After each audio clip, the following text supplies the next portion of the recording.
Much of our nation's critical infrastructure runs on equipment that's decades old.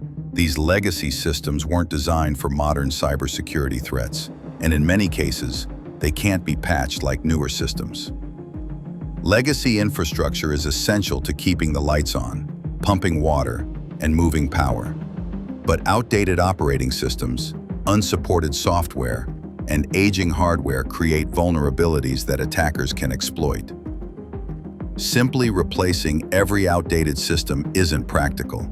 It's expensive, time-consuming, and can disrupt operations. That's why hardening these assets is critical, protecting them without compromising functionality. Hardening starts with isolating legacy systems from the broader network. Apply strict access controls, continuously monitor for anomalies, and implement compensating controls to reduce risk when patches aren't possible. Other strategies include redundant systems, intrusion detection, and rigorous physical security.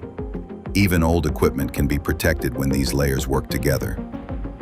Training teams to respond to issues with legacy systems is just as important as the technology itself. Prepared operators can contain problems before they cascade into larger outages. Legacy infrastructure is the backbone of the grid, but it comes with unique risks. Hardening these systems ensures that even the oldest assets remain resilient against modern threats, keeping our critical services running safely and reliably.